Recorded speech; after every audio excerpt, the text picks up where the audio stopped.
नमस्कार। हाँ। आज हम झारखंड में हाल फिलहाल क्या कुछ चल रहा है इस पे थोड़ी गहराई से बात करेंगे। हमारे पास कई तरह की खबरें हैं, सामाजिक भी है, राजनीतिक, आर्थिक, और कोशिश रहेगी कि इनके जो जरूरी पहलू हैं उनको समझें। मतलब सिर्फ खबरें जानना नहीं, बल्कि ये देखना कि इन घटनाओं के पीछे क्या है, इनका असर क्या हो सकता है, और झारखंड की जो बड़ी तस्वीर है उसमें ये कहाँ फिट होती हैं। तो चलिए शुरू करते हैं। पहली खबर त्योहार और सामाजिक माहौल से जुड़ी है। लोहरदगा के कुड़ू में करम पूजा के दौरान कुछ तनाव की स्थिति बनी। बताया जा रहा है कि जब पूजा करके टोली लौट रही थी तो एक खास जगह पर दूसरे समुदाय के लोगों से कुछ कहा सुनी हुई और फिर पथराव, हाथापाई भी हुई। हाँ, ये घटना चिंताजनक है। और चिंताजनक इसलिए भी है क्योंकि जहाँ तक मुझे पता है शांति समिति की बैठक में पहले ही तय हो चुका था कि उस जगह पर कोई नई चीज नहीं होगी। मतलब यथास्थिति बनी रहेगी। अच्छा, पहले तय हो गया था। मैं फिर भी ये हुआ। अच्छी बात ये रही कि प्रशासन मतलब वहाँ के अंचल अधिकारी संतोष उरांव और थाना प्रभारी मनोज कुमार वो तुरंत मौके पर पहुंचे और उन्होंने मामला संभाला। हम्म। लेकिन सवाल तो उठता ही है कि त्योहारों के मौक़ों पर ऐसी स्थितियां क्यों बन जाती हैं। ये कहीं ना कहीं वो जो सामाजिक समरसता की बात हम करते हैं उसके लिए एक चुनौती है। सही बात है। प्रशासन अब दोषियों पर कार्रवाई की बात तो कर रहा है, पर ये घटनाएं सोचने पर मजबूर करती हैं। बिल्कुल। और इसी त्योहार के माहौल को देखते हुए हजारीबाग में पुलिस ने दंगा नियंत्रण का अभ्यास भी किया, मतलब मॉक ड्रिल। ये एक तरफ तो तैयारी दिखाता है, लेकिन दूसरी तरफ ये भी बताता है कि प्रशासन को शायद ऐसी स्थितियों की आशंका रहती है। बिल्कुल रहती ही है। और ऐसी मॉक ड्रिल जरूरी भी है पुलिस बल को तैयार रखने के लिए। जैसा कि वहां के एएसपी अमित आनंद ने कहा भी कि इससे पुलिस की रिस्पॉन्स टाइम, उनकी क्षमता, इसका पता चलता है। हाँ। साथ ही ये जनता को भी एक संदेश देता है कि हाँ, प्रशासन मुस्तैद है और अफवाहों पर ध्यान ना दिया जाए, शांति बनाए रखें। ये एक तरह से शक्ति प्रदर्शन भी है और आश्वासन भी। दोनों चीजें हैं। लेकिन कानून व्यवस्था की चुनौतियां सिर्फ त्योहारों तक ही तो सीमित नहीं है। जमशेदपुर में देखिए, दिन दहाड़े एक बड़ी ज्वेलरी शॉप में लूट हो गई। 6 लोग ग्राहक बनकर आए और पिस्तौल दिखाकर लाखों के गहने लूट ले गए। दुकान के मालिक के साथ मारपीट भी की गई है। हाँ, ये वाकई गंभीर है, बहुत गंभीर। शहर के बीचों बीच दिन के उजाले में ऐसी वारदात होना, ये सुरक्षा व्यवस्था पर बड़े सवाल खड़े करता है। बिल्कुल। पुलिस की टीमें, सिटी एसपी, डीएसपी वगैरह वो जांच कर रहे हैं, सीसीटीवी फुटेज खंगाल रहे होंगे। उम्मीद है कुछ सुराग मिले। पर यह घटना सिर्फ एक लूट नहीं है, ये अपराधियों के बढ़ते हौसले का भी संकेत है। हाँ। ये दिखाता है कि शायद कहीं ना कहीं अपराधियों में कानून का डर कम हो रहा है। और संगठित अपराध की बात करें तो खूंटी में भी एक मामला सामने आया है। पुलिस ने अवैध हथियार बेचने वाले गिरोह को पकड़ा है जंगल से। 3 लोग गिरफ्तार हुए हैं और उनके पास से पिस्तौलें और काफी गोलियां मिली हैं। हाँ, मिली हैं। ये लोग रांची के रहने वाले बताए जा रहे हैं। हाँ, एसपी मनीष टोपू ने बताया कि गुप्त सूचना मिली थी, उसी पर यह कार्रवाई हुई। ये फिर से वही बात है जिसकी हम बात कर रहे थे, अवैध हथियारों का कारोबार। ये कितना फैला हुआ है, ये हथियार कहाँ से आ रहे हैं, किन लोगों तक पहुंच रहे हैं, ये एक बड़ी चिंता का विषय है। खासकर खूंटी से इलाके में। बिल्कुल। जो पहले भी हम जानते नक्सलवाद से प्रभावित रहा है, वहां इस तरह हथियारों को मिलना ज्यादा खतरनाक हो सकता है। और रांची में एक अजीब मामला हुआ। बच्चा चोरी के शक में भीड़ ने एक आदमी को पकड़ लिया और पीटा भी। बाद में पुलिस ने उसे बचाया। ये भीड़ की मानसिकता का बहुत खतरनाक उदाहरण है। शक होना एक बात है, पर कानून हाथ में लेना ये बिल्कुल गलत है। हाँ। सतर्कता जरूरी है, मना नहीं कर रहे, पर सही तरीका है पुलिस को इत्तला देना। पुलिस अब जांच कर रही होगी कि क्या वाकई वो बच्चा चोरी की कोशिश कर रहा था या मामला कुछ और था। कई बार ऐसी अफवाहें भी बहुत बड़ी हिंसा का रूप ले लेती। सही कहा। और भी कुछ मामले हैं कानून व्यवस्था से जुड़े। जैसे गुमला में एक युवक की हत्या हुई है, गला घोंटकर मारा गया लगता है। वहीं गुमला में ही कॉलेज के पास से ब्राउन शुगर के साथ एक युवक पकड़ा गया। ये दिखाता है कि छोटे शहरों में भी नशे का कारोबार कैसे पैर पसार रहा है, खासकर युवाओं के बीच। बिल्कुल, ब्राउन शुगर जैसे नशीले पदार्थ, और वो भी शिक्षण संस्थानों के पास मिलना, ये तो विशेष रूप से चिंताजनक है। ये सिर्फ अपराध का मामला नहीं है, ये एक सामाजिक समस्या भी है। पूरी पीढ़ी बर्बाद हो सकती है। और हत्या जैसे मामले, अब ये व्यक्तिगत रंजिश का नतीजा है या किसी बड़े अपराध का हिस्सा, ये तो जांच का विषय है। लेकिन इन सब घटनाओं को अगर मिलाकर देखें तो एक तस्वीर बनती है कि कानून व्यवस्था बनाए रखना प्रशासन के लिए लगातार एक बड़ी चुनौती बनी हुई है। इसी बीच एक पूर्व मंत्री हैं KN त्रिपाठी, उन पर अपने ही बॉडीगार्ड से मारपीट और जाति सूचक शब्द कहने का आरोप लगा है। SC/ST एक्ट के तहत 0 FIR हुई है। हाँ, ये मामला गंभीर है। गंभीर इसलिए है क्योंकि आरोप एक रसूख वाले व्यक्ति पर है, पूर्व मंत्री पर, और इसमें SC/ST एक्ट लगा है, जो समाज के कमजोर तबकों को सुरक्षा देने के लिए बनाया गया कानून है। और पुलिसमेन्स एसोसिएशन ने भी आवाज उठाई है। हाँ, झारखंड पुलिसमेन्स एसोसिएशन ने भी DGP से कार्रवाई की मांग की है। ये दिखाता है कि अब पुलिसकर्मी भी अपने अधिकारों और अपने सम्मान को लेकर काफी मुखर हो रहे हैं, सजग हैं। ये कहीं ना कहीं सत्ता और अधिकार के दुरुपयोग का सवाल भी उठाता है। दूसरी तरफ एक अलग तरह का मामला है धनबाद में। मोनेट वॉशरी के बाहर एक रैयत शिवशंकर महतो, उनके परिवार वाले धरने पर बैठे हैं। उनके परिवार के सदस्य की मौत हुई थी और वो नौकरी और मुआवजे की मांग कर रहे हैं। कंपनी का कहना है कि मृतक उनके कर्मचारी नहीं थे, कॉन्ट्रैक्टर थे। हाँ, ये झारखंड के लिए एक बहुत बहुत पुराना और जटिल मुद्दा है। जमीन, मुआवजा और नौकरी। यहाँ ये रैयत शब्द महत्वपूर्ण है, जो जमीन पर उनके पारंपरिक अधिकार को दिखाता है। अक्सर औद्योगिकरण और विस्थापन के मामलों में ऐसे विवाद सामने आते ही हैं। कंपनी का अपना तर्क है, परिवार की अपनी मांगे हैं, और इसमें अब राजनीतिक दल भी शामिल हो गए हैं। जैसे JLKM नेता जयराम महतो का नाम आ रहा है। हाँ, वो भी समर्थन में पहुंचे हैं। बिल्कुल। तो ऐसे मामले अक्सर लंबे खिंचते हैं और उनमें कई परतें होती हैं, कानूनी, सामाजिक और राजनीतिक भी। चलिए अब थोड़ा राजनीति और शासन की तरफ चलते हैं। मुख्यमंत्री हेमंत सोरेन करम महोत्सव में शामिल हुए। रांची महिला कॉलेज में एक कार्यक्रम था। उन्होंने कहा कि ये पर्व प्रकृति बचाने का संदेश देता है और आदिवासी समाज को एकजुट होकर आगे बढ़ना चाहिए। हाँ, ये देखना दिलचस्प होता है कि कैसे राजनेता सांस्कृतिक पर्वों में अपनी उपस्थिति दर्ज कराते हैं। ये सिर्फ परंपरा का निर्वाह नहीं है, ये समुदायों से जुड़ने का एक तरीका भी है। हाँ, और करम जैसे पर्व जो प्रकृति और आदिवासी संस्कृति से इतने गहरे जुड़े हैं, तो मुख्यमंत्री का वहां जाना एक तरह से सरकार की इन मुद्दों पर प्राथमिकता को भी दिखाता है। उनके साथ केंद्रीय मंत्री संजय सेठ और कल्पना सोरेन मुर्मू, शिल्पी नेहा तिर्की भी थीं। हाँ, तो ये भी बताता है कि ऐसे मौकों पर कभी-कभी राजनीतिक मतभेद भुलाकर साथ आने की कोशिश भी होती है। लेकिन राजनीतिक खींचतान तो खैर जारी ही है। पूर्व मुख्यमंत्री रघुवर दास ने मौजूदा सरकार को U-टर्न सरकार कह दिया है। उनका आरोप है कि हेमंत सोरेन सरकार उन्हीं की पुरानी नीतियों पर वापस लौट रही है जिनकी उन्होंने पहले आलोचना की थी, जैसे JSSC परीक्षा पैटर्न, स्थानीय नीति, शराब नीति। हाँ, ये राजनीति का एक क्लासिक दांव-पेच है।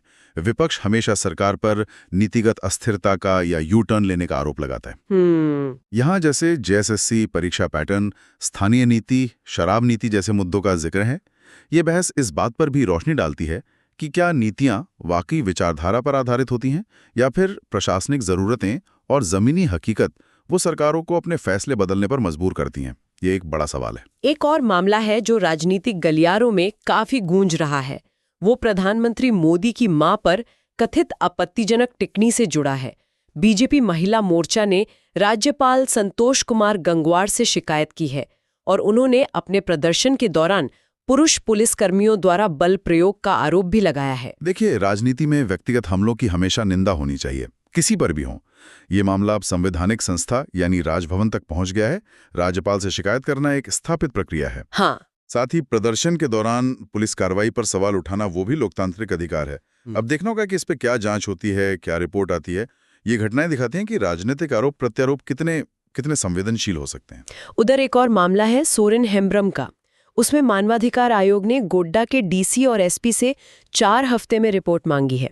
ये आजसू नेता संजय मेहता की शिकायत पर हुआ है। मानवाधिकार आयोग का दखल देना महत्वपूर्ण है। ये दिखाता है कि प्रशासनिक अधिकारियों की जवाबदेही तय करने के लिए एक व्यवस्था है, एक मैकेनिज्म है। जब स्थानीय स्तर पर न्याय की उम्मीद कम लगती है तो लोग अक्सर ऐसे आयोगों का दरवाजा खटखटाते हैं। सही है। इससे कहीं ना कहीं सिस्टम पर एक दबाव बनता है। जांच होती है, रिपोर्ट मांगी जाती है। सरकार की एक पहल की बात करें तो राज्य में कला संस्कृति को बढ़ावा देने के लिए कई अकादमियां खोलने का फैसला हुआ है। साहित्य और कला जगत ने तो इसका स्वागत किया है। हाँ, ये एक अच्छा कदम है, सराहनीय है, खासकर झारखंड जैसे राज्य के लिए जहां इतनी सारी क्षेत्रीय भाषाएं हैं, इतनी समृद्ध लोक कलाएं हैं। बिल्कुल। लेकिन जैसा मैथिली परिषद के अध्यक्ष ने भी शायद कहा है, सिर्फ घोषणा काफी नहीं है। इन अकादमियों का जल्दी काम शुरू करना और सभी मान्यता प्राप्त भाषाओं को समान प्रतिनिधित्व देना ये जरूरी होगा। अक्सर क्या होता है कि ऐसी अच्छी योजनाएं भी फाइलों में ही दबकर रह जाती हैं, तो सफलता इस बात पर निर्भर करेगी कि इन्हें कितनी गंभीरता से लागू किया जाता है। और एक अच्छी खबर ये भी है कि रांची का रिनपास, जो मानसिक स्वास्थ्य का एक बड़ा और बहुत पुराना संस्थान है, Ranchi institute of neuro psychiatry analysis, हाँ, वो अगले साल यानी 2025 में 100 साल का हो रहा है। स्वास्थ्य मंत्री डॉक्टर इरफान अंसारी ने तैयारियों का जायजा भी लिया है। वाकई किसी संस्थान का 100 साल पूरा करना एक बहुत बड़ा मील का पत्थर है, और खासकर मानसिक स्वास्थ्य जैसे क्षेत्र में, जिसे अक्सर हमारे समाज में थोड़ी नजरअंदाजी मिलती है। सही कहा। तो ये एक मौका है रिनपास के योगदान को याद करने का और भविष्य में मानसिक स्वास्थ्य सेवाओं को और कैसे बेहतर बनाया जाए इस पर योजना बनाने का। अब आते हैं अर्थव्यवस्था पर। एक बड़ी खबर है जीएसटी काउंसिल से। उन्होंने फैसला किया है कि जीएसटी के जो 4 स्लैब थे उन्हें घटाकर अब 2 ही किया जाएगा, 5% और 18%। कहा जा रहा है कि इससे साबुन, शैम्पू, एसी, कार जैसी चीजें सस्ती होंगी और दूध, रोटी, पिज्जा, ब्रेड, इंश्योरेंस, कई दवाएं, ये सब जीएसटी मुक्त होंगी। हाँ, ये बदलाव काफी बड़ा है, बहुत बड़ा फैसला है ये। इसका मकसद बताया गया है आम आदमी को राहत देना, छोटे व्यापारियों के लिए आसानी करना, और जो हानिकारक उत्पाद हैं जैसे लग्जरी आइटम, सिगरेट, तंबाकू वगैरह, उन पर 40% टैक्स लगाकर उनके इस्तेमाल को कम करना। कागज पर तो ये सब अच्छा लगता है, सुनने में अच्छा लग रहा है, लेकिन इसका असली असर महंगाई पर और पूरी अर्थव्यवस्था पर कैसा पड़ेगा, ये तो 22 सितंबर के बाद ही पता चलेगा जब ये लागू होगा। सही है। कौन सी चीजें असल में कितनी सस्ती या महंगी होती हैं, ये देखना होगा। बिल्कुल, लेकिन इस पर झारखंड के वित्त मंत्री राधाकृष्ण किशोर ने चिंता जताई है। उनका कहना है कि इस नई जीएसटी नीति से राज्य को सालाना करीब 2000 करोड़ रुपए का नुकसान हो सकता है।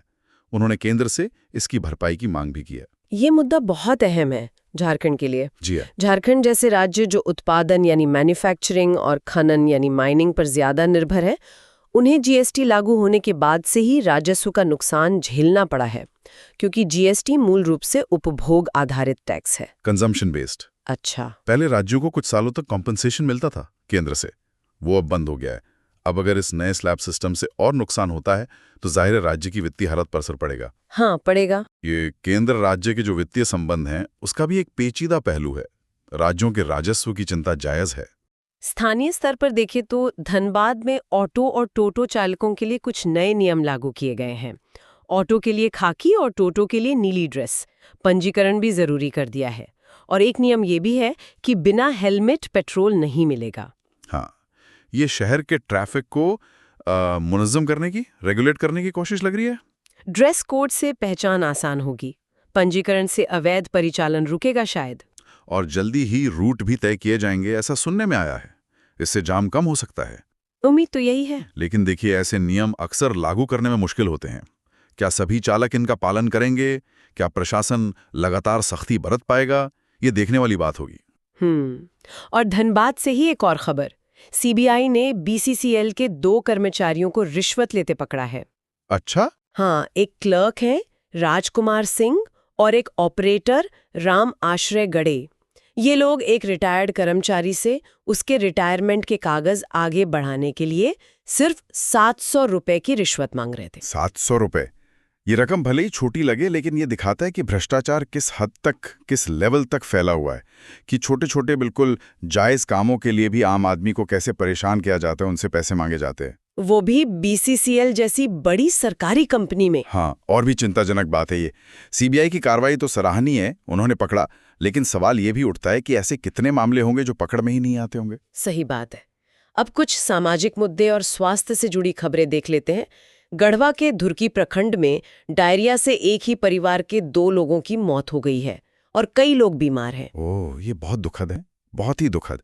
बरसात के मौसम में अक्सर पानी से होने वाले बीमारियां, जल जनित रोग, इनका प्रकोप बढ़ जाता है। ये घटना साफ पानी और स्वच्छता की कमी की तरफ सीधा इशारा करती है। स्वास्थ्य विभाग ने कैंप लगाया है, स्थिति नियंत्रण में बताई जा रही है। हाँ, वो तो तुरंत करना ही पड़ता है।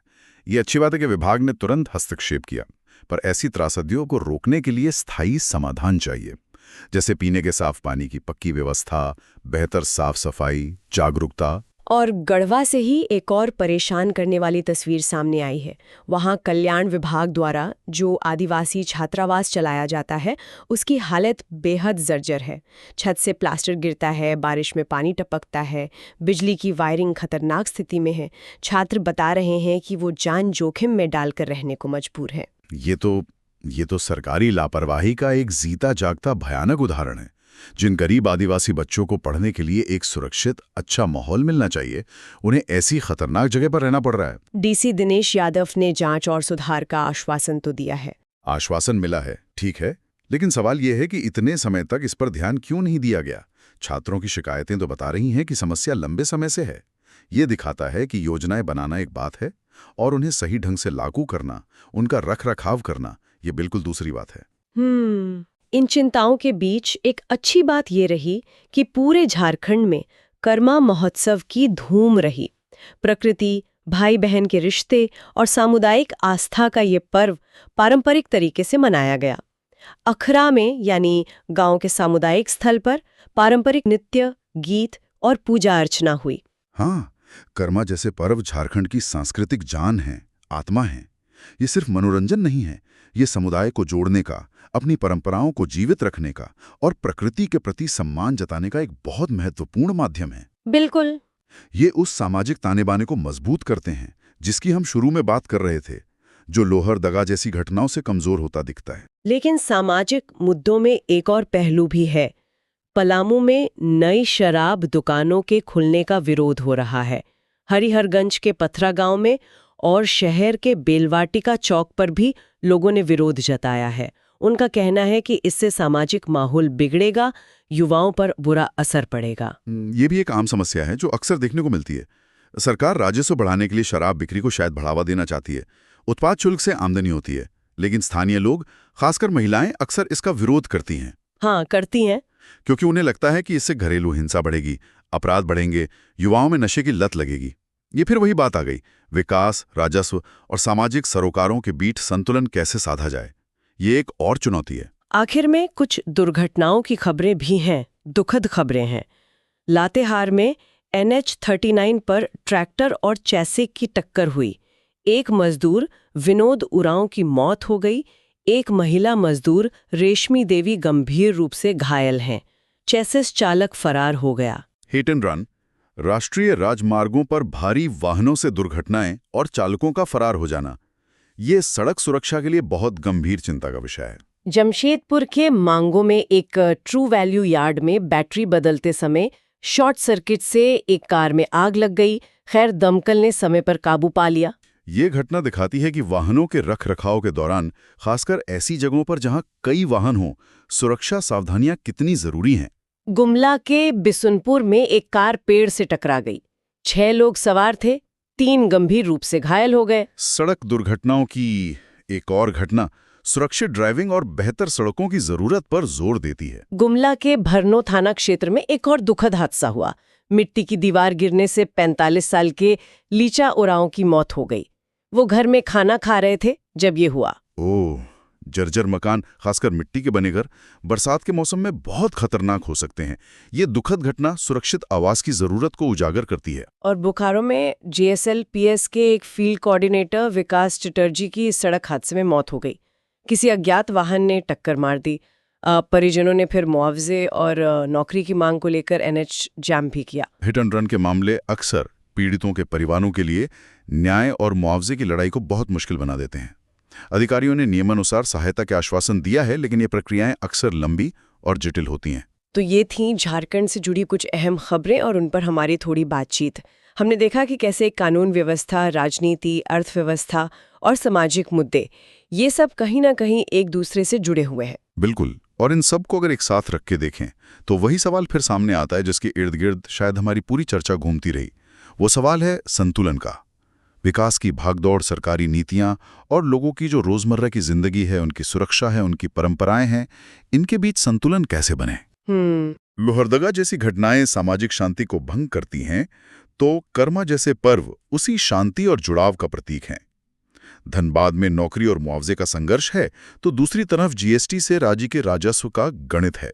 ये संतुलन साधना ही शायद झारखंड के सामने इस वक्त सबसे बड़ी चुनौती है और इस पर लगातार सोचने की जरूरत है। इसी विचार के साथ आज की इस चर्चा को यहीं खत्म करते हैं। सुनने के लिए धन्यवाद।